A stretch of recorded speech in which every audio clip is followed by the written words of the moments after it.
अच्छा, अभी देखिए बॉडी लैंग्वेज। बॉडी लैंग्वेज क्या होता है? Body language communicates much more than words. Body language signals are called leakages because you may try to tell something but the truth will leak out visually.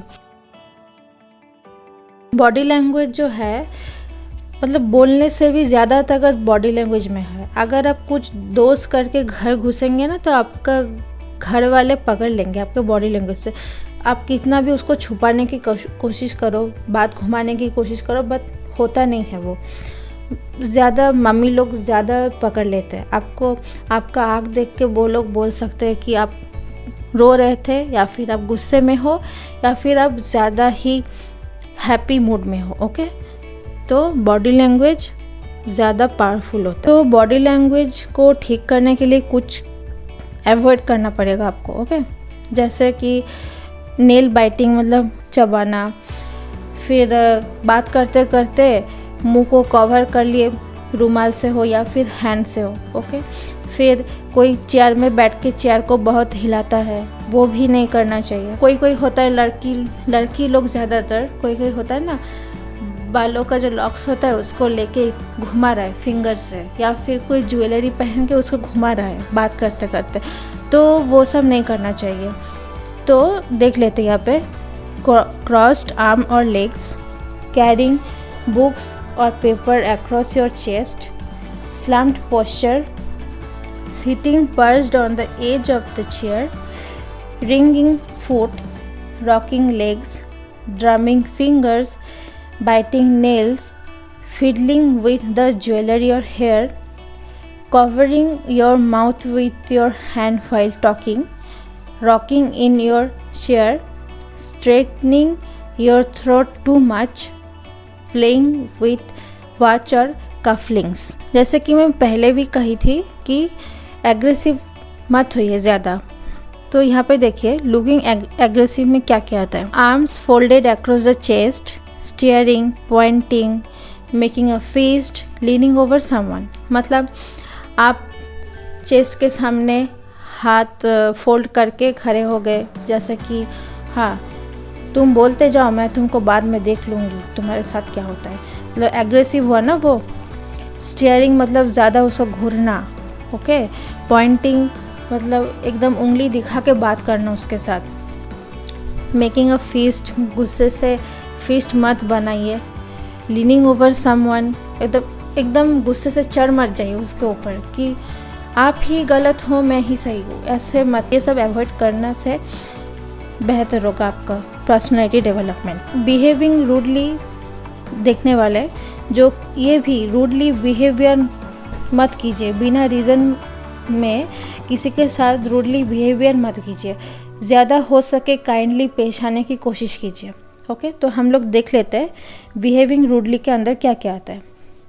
Working when someone is talking to you, काम करते करते बात करते हो तो ज़्यादा बात ही होगा, काम बहुत ही कम होगा। और ये भी कि जब कोई आपके साथ बात करने की कोशिश कर रहा है तो आप ऐसे प्रिटेंस करो कि आपका बहुत ज़्यादा काम है, तो ये भी मत कीजिए। ओके, फिर आया puffing, tittering, smirking, whispering, cracking knuckles, grooming yourself, standing too close, packing up folders and papers well before the meeting is over, shaking hands to hard handshakes, yawning when the meeting is in progress, looking at your watch repeatedly, fiddling with rings, watches, earrings and chain, playing with paper clips, jingling memory in pocket, picking at fingernails, twiddling bits of hair and smoking. एक meeting हो रहा है। Okay, तो meeting ख़त्म नहीं हुआ, आप लोग आप पेपर समेट के सब फाइल समेट के रख दिए, तो वो बॉस को ख़राब ही लगेगा। सभी बॉस छोड़ो, हर मेंबर को ख़राब लगेगा।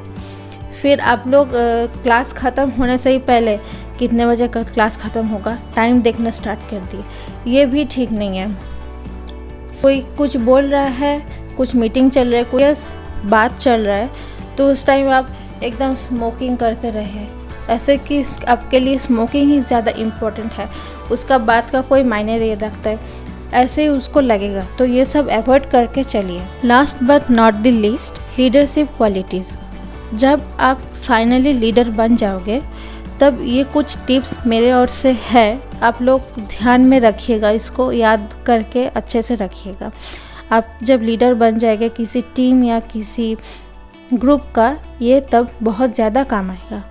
तो फर्स्ट करेज, सेकंड सेल्फ कंट्रोल, कीन sense of justice and fairness, definiteness of plans, the habit of doing more than being paid for, pleasing personality, sympathy and understanding, mastery of details, willingness to assume full responsibility, and last cooperation। मतलब अपने आप में भी करेज रखिए, दूसरों को भी encourage कीजिए। सेल्फ कंट्रोल मतलब आपको पता है आपको गुस्सा आ रहा है या फिर आपको रोना आ रहा है, तो आपको सेल्फ कंट्रोल करना होगा उस सिचुएशन के हिसाब से। अगर आप लीडर बन जाओ तो आप उस टाइम अगर आप क्या बोले उसको रोने लगो, हाँ, या फिर आप गुस्सा दिखाने लगो मेंबर के सामने, तो वो ख़राब है। तो सेल्फ कंट्रोल करना सीखिए पहले। जस्टिस और फेयरनेस का एक सेंस भी रहना चाहिए, कौन गलत कर रहा है कौन सही कर रहा है वो आपको समझना पड़ेगा। डेफिनेटनेस ऑफ प्लान्स का सब मतलब जो प्लान्स फ्यूचर में है, पास्ट में था, प्रेजेंट में है, तो उसका सब प्लान्स का डेफिनेशन आपके पास रहना चाहिए, क्या होने वाला है फ्यूचर में या फिर पास्ट में क्या होता है इस प्लान के वजह से। The habit of doing more than being paid for, मतलब आपके अंडर जो काम कर रहे हैं वो लोग सिर्फ पैसे से खुश नहीं होते हैं। आप अगर उनको कुछ सर्टिफिकेट दिए या फिर उनको हेल्प कर दिए तो वो मतलब उससे बहुत ज़्यादा इनकरेज मिलेगा उन लोगों को।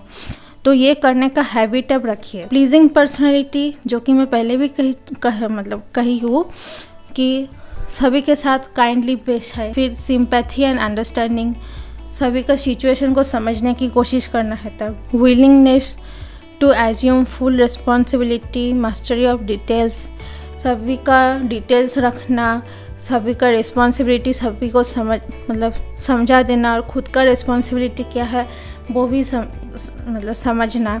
कोऑपरेशन मतलब सभी के साथ कोऑपरेट करके चलना। तो ये सब क्वालिटीज़ अगर आप ध्यान में रखते हो तो आप एक अच्छा लीडर बन सकते हो। Thank you for watching this video. ऐसे ही और वीडियो देखने के लिए चैनल को सब्सक्राइब कर दीजिए और वीडियो को लाइक कर दीजिए। Take care.